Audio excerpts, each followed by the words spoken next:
नमस्कार। आज मंत्रिपरिषद ने 30 एजेंडों पर आज निर्णय लिया है। मंत्रिपरिषद ने 30 एजेंडों पर सबसे महत्वपूर्ण एजेंडा है श्रम संसाधन विभाग का। इसमें राज्य सरकार ने यह निर्णय लिया है कि 2025 से 30 तक राज्य सरकार राज्य में 1 करोड़ नौकरियां और रोजगार सृजन के कार्य करेगी। 5 वर्ष 2025 से 30 तक राज्य सरकार बिहार राज्य में 1 करोड़ नौकरी एवं रोजगार सृजन करने का लक्ष्य निर्धारित किया गया है। यह 1 करोड़ नौकरी या रोजगार दोनों मिला के हैं 1 करोड़। इसकी संभावना और विकल्पों के बारे में निर्णय लेने के लिए एक विकास आयुक्त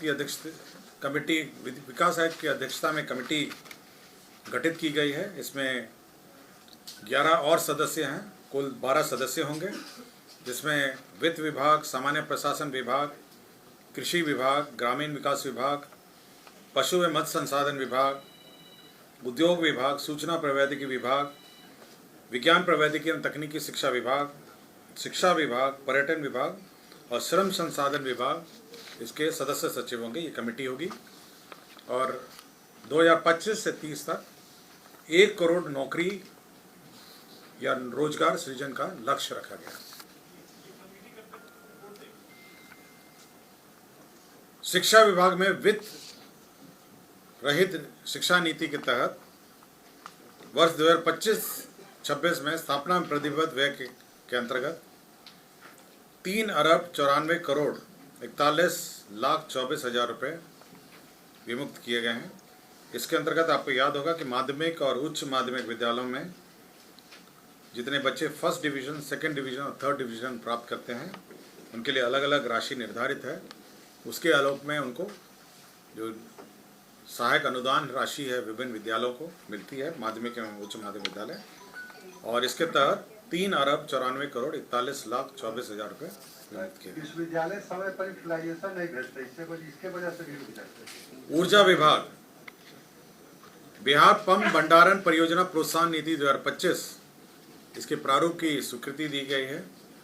इसके तहत पंप परियोजनाओं के जो पंप भंडारण परियोजना है ऊर्जा विभाग का, उसके तहत 3 प्रकार के स्टोरेज अलाउ किए गए हैं।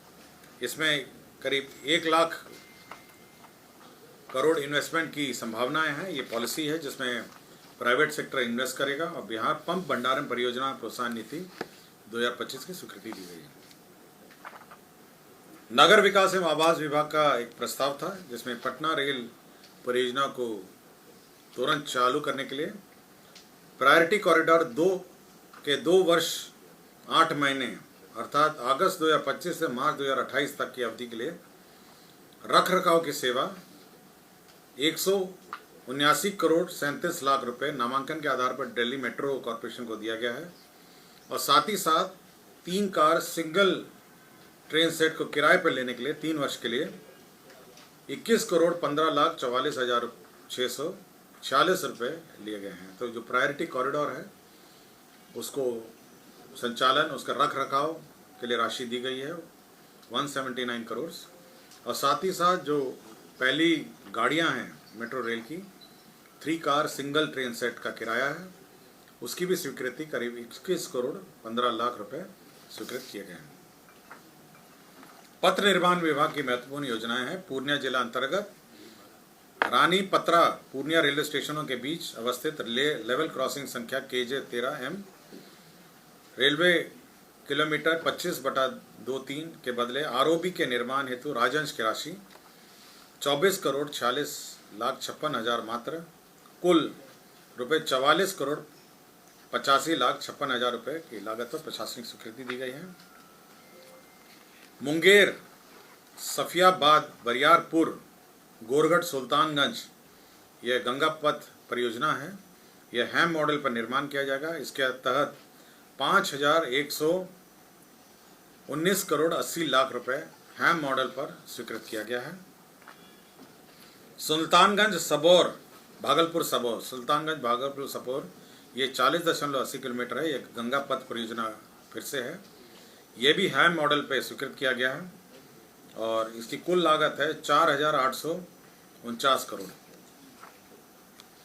आपको जानकारी होगा कि पीपीपी मोड पर बख्तियारपुर ताजपुर जोड़ने के लिए गंगा नदी पर निर्माणाधीन 4 लेन पुल एवं 4 लेन पहुंच पथ का निर्माण किया जा रहा है। इसका एस्टिमेट पुनः दूसरी बार रिवाइज किया गया है। अब ये 3,923 करोड़ रुपए लागत का ये रोड कम ब्रिज होगा। ये बख्तियारपुर ताजपुर का गंगा नदी पर निर्माणाधीन 4 लेन पुल। श्रम संसाधन विभाग में ही नए औद्योगिक प्रशिक्षण संस्थाओं की स्थापना अंतर्गत संचालित 81 औद्योगिक प्रशिक्षण संस्था एवं नया महिला औद्योगिक प्रशिक्षण संस्थाओं की स्थापना के लिए 3,875 पद सहित स्थापना एवं अन्य प्रतिबद्ध व्यय में स्थानांतरण करने का प्रस्ताव किया गया है। इसमें सृजित 855 पद सहित कुल 112 औद्योगिक प्रशिक्षण संस्थाओं को 3,875 पद सहित स्थापना एवं प्रतिबद्ध व्यय में स्थानांतरण किया गया है। वाणिज्य कर विभाग में बिहार मूल्यवर्धन कर अधिनियम 2005 एवं राज्य माल एवं सेवा कर अधिनियम 2017 के अधीन निबंधित नॉन कॉर्पोरेट श्रेणी के करदाताओं की दुर्घटना से मृत्यु होने की स्थिति में उनके कानूनी आश्रितों को 5 लाख रुपए अनुदान की राशि दिए जाने का एक नया स्कीम चालू किया गया है, जिसका नाम है बिहार व्यवसाय दुर्घटना मृत्यु अनुदान योजना 2025। राज्य में जो सीडीजी इकाई हैं और सीएनजी इकाइयाँ पीएनजी की घरेलू एवं वाणिज्यिक बिक्री के मामले हैं, इसमें जो टैक्स रेट्स हैं, जो कस्टमर को यदि आप सीधा सप्लाई करेंगे तो 12.50 टैक्स रेट है और अन्यथा यदि कोई औद्योगिक इकाई को इंडस्ट्रियल कनेक्शन के माध्यम से दिया जा रहा है पीएनजी तो 5% टैक्स है। तो टैक्स रेट में घटाया गया है। विज्ञान एवं प्रौद्योगिकी विभाग में ही 7 निश्चय कार्यक्रम के तहत विज्ञान एवं तकनीकी शिक्षा के अंतर्गत द्वारा संचालित 46 राजकीय पॉलिटेक्निक संस्थाओं के कर्मशाला प्रयोगशाला की आवश्यकता हेतु 80 करोड़ रुपए मात्र प्रशासनिक स्वीकृति दी गई है। इसी के तहत 38 राजकीय अभियंत्रण महाविद्यालय में 90 करोड़ रुपए कर्मशाला प्रयोगशाला आवश्यकता आधारित मशीन उपकरण उपस्कर एवं कंप्यूटर आदि के लिए स्वीकृत किया गया है। जल संसाधन विभाग का प्रस्ताव था पश्चिम कोसी नहर परियोजना के विस्तारीकरण नवीकरण एवं आधुनिकीकरण कार्य। इसकी प्राकृत राशि 7,832 करोड़ की प्रशासनिक स्वीकृति दी गई। 7,832 करोड़ स्वीकृति दी गई है। नगर विकास एवं आवास विभाग में केंद्र प्रायोजित अटल नवीकरण एवं शहरी परिवर्तन योजना के अंतर्गत दानापुर जलापूर्ति योजना परियोजना की स्वीकृति दी गई है। इसमें 99 करोड़ 9,63,992 रुपये व्यय होंगे। भारत निर्वाचन आयोग, आपको ये जानकारी होगा, जो विशेष गहन पुनरीक्षण कार्य किया जा रहा है, इसके तहत बीएलओ और बीएलओ सुपरवाइज़र का जो मानदेय है वो अब सुपरवाइजरों को उनके वार्षिक मानदेय के अतिरिक्त प्रत्येक को एक मुश्त 6,000 रुपये के दर से भुगतान हेतु 51 करोड़ 68,40,000 रुपये व्यय किए जाएंगे। इसमें गृह विभाग में आपको याद होगा पुलिस में बम निरोधक दस्ता के कर्मी हैं जो बॉम्ब डिस्पोजल स्क्वाड हैं, उनका मूल वेतन का 30% प्रतिमाह जोखिम भत्ता के रूप में दिया जाएगा और ये अधिकतम 25,000 होगा। राज्य सरकार जो लोन लेती है उसके लिए एक गारंटी फंड मेंटेन रहता है और उसी गारंटी फंड के प्रस्ताव की एक अधिसूचना का प्रारूप पर स्वीकृति दी गई है। वित्त विभाग का ही प्रस्ताव था कि जो माननीय उच्च न्यायालय के CWJC 960/2024 में पारित न्यायाधीश के आलोक में बिहार न्यायिक सेवा के पदाधिकारियों को राज्य के कर्मियों के अनुरूप ही वार्षिक वेतन वृद्धि अनुमान्य की गई है। जब राज्य सरकारों को राज्य कर्मियों को वेतन वृद्धि दी जाएगी उसी वक्त न्यायिक सेवा के पदाधिकारियों को भी उसी डेट पर दी जाएगी। गन्ना उद्योग विभाग का ईक सेवा भर्ती एवं सेवा शर्त नियमावली संशोधन नियमावली स्वीकृत किया गया है। गृह विभाग में नर्मदेश्वर सिंह हैं चौहान, ये पुलिस निरीक्षक हैं और सेवानिवृत्त हो गए हैं और इनको भूतलक्षी प्रभाव से प्रोन्नति दी गई है और एक छाया पद उस प्रोन्नति के लिए सृजित किया गया है। लैंड ट्रांसफ़र, ज़मीन ट्रांसफ़र के मामले थे। वैशाली जिला अंतर्गत अंचल हाजीपुर में मौजा, बड़ी यूसुफपुर, दिग्गी, खुर्द, यहाँ पर केंद्रीय विद्यालय संगठन को ज़मीन दी जा रही है। शिवर जिला अंतर्गत शिवर में मौजा शिवर, थाना संख्या 163 में मंडल कारा शिवर निर्माण के लिए गृह विभाग को ज़मीन दी जा रही है।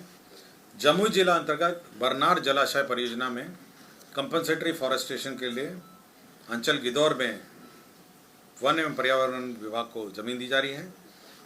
इसी परियोजना में जमुई जिला अंतर्गत बरनार जलाशय परियोजना में कंपनसेटरी फॉरेस्टेशन के लिए ये अंचल चकाई में ये वन एवं पर्यावरण विभाग को ज़मीन दी जा रही है।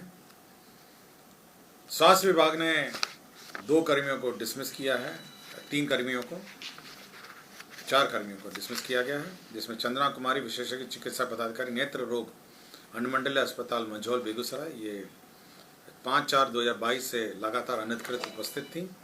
डॉक्टर कृतिका सिंह सामान्य चिकित्सा पदाधिकारी प्राथमिक स्वास्थ्य केंद्र लखीसराय, ये 24/9/2020 से लगातार अनुपस्थित थी। डॉक्टर निमिषा रानी चिकित्सा पदाधिकारी शिशु रोग सदर अस्पताल जमुई, ये 15/9/2020 से लगातार अनधिकृत रूप से अनुपस्थित थी। डॉक्टर कृति किरण सामान्य चिकित्सा पदाधिकारी सामुदायिक स्वास्थ्य केंद्र हलसी, यह भी 15/9/2020 से लगातार अनधिकृत रूप से अनुपस्थित। तो कुल 30 एजेंडों पर आज निर्णय हुए।